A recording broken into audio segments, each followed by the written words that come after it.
As we head into Blood of My Blood and Season 8 of Outlander, a lot of questions have come up about Frances, aka Fanny Pocock, and her involvement in the plot moving forward. So I wanted to do a video talking about her depiction in the novels and how we may or may not see her story play out in Season 8 of Outlander.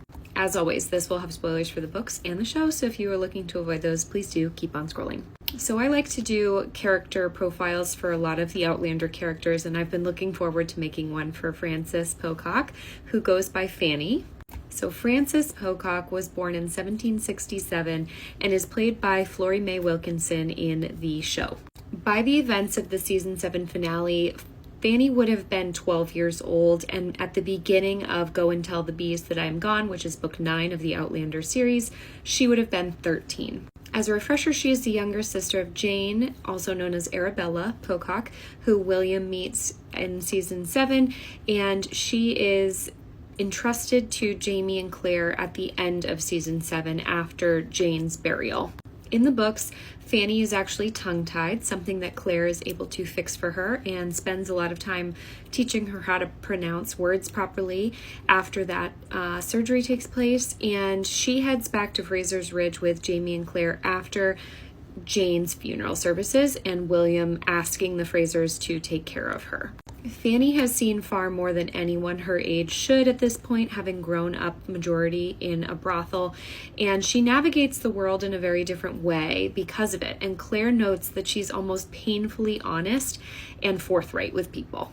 In the books, she becomes fast friends with both Germain and Jemmy, who has come back with his parents and the rest of the Mackenzie family through the Stones, and they are back in the same time. And they are all roughly the same age in the book, so they spend a decent amount of time together, and both of the boys are very friendly and kind to Fanny and inclusive with her. She also takes an interest in medicine, something that Claire encourages and fosters within her. She asks Claire if she can read her medical logs and definitely expresses an interest in knowing how she does things and why she's doing them. Fanny can often overshare, and Claire tends to discourage that often, and her and Jamie also share a very sweet bond between the two of them. Fanny will ask Jamie how to pronounce words in Gaelic or learn phrases in Gaelic. He teaches her how to shoot and hunt. He's always including her in any of their side quests with the boys and with Mandy, teaching them to read, reading as a group. He also lets Fanny take care of a dog named Bluebell that he comes into possession in the books after one of his side plots involving a man who was a part of the gang that kidnapped Claire back in season 6. Jamie's also very much an advocate for all of Fanny's outward expressions of not wanting to marry or have children. He's always making sure that she feels wanted and protected and that she is a valuable part of their family now. At one point in the books, Germain is asked to go back and reunite with his family who are in Savannah in the story. And Claire suggests to Jamie that maybe they send Fanny with him because they are close friends and she could be helpful with the new children that Marcelly had just given birth to. She has twins. And Jamie insists that he does not want Fanny feeling like they don't want her and that they would just send her away and go to stay with another family. That also means it's another mouth for Fergus to feed.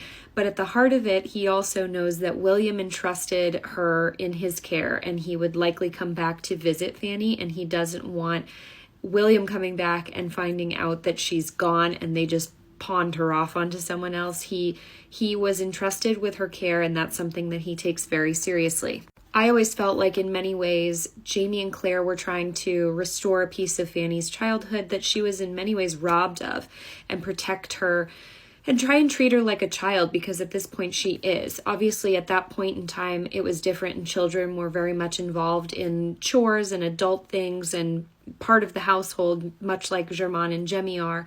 But I always interpreted their caretaking as trying to also foster that childlike wonder that she didn't have and wasn't given. And they provide her with a purpose. She's very helpful to them. They often give her tasks to accomplish, and she's very much involved in the way their household is run. But they also give her permission to be a kid.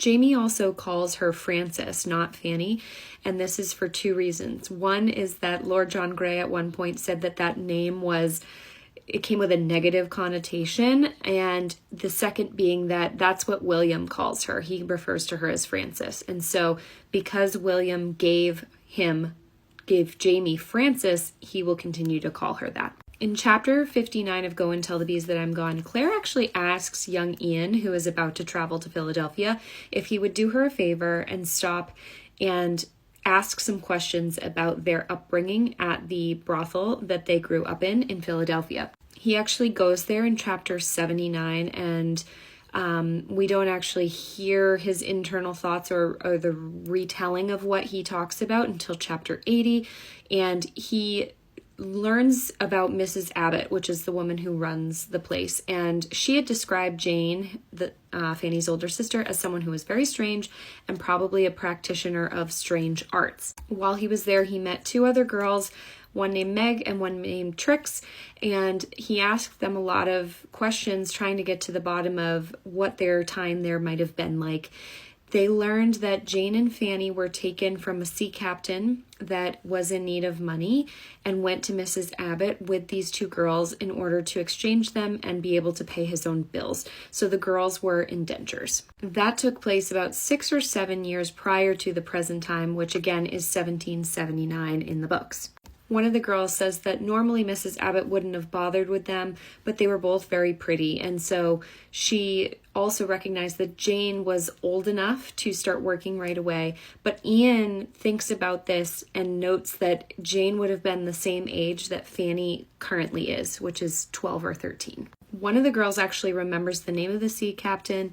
His name is Sebastian Vasquez, and he had been there 2 or 3 years prior, and Ian asks if, he was still a sea captain, so it's going to be interesting to see if they follow through with that storyline in book 10. Ian also learns that Jane didn't have a maidenhead to sell at the time that she started working there, and that Mrs. Abbott actually faked it with chicken blood. In the books, there's also a large hint that William is a love interest of Frances's, not necessarily the other way around. He sends her a letter at one point in the story, and any sort of mention of him makes her very excited, so it's implied that she might have a little bit of a crush on William.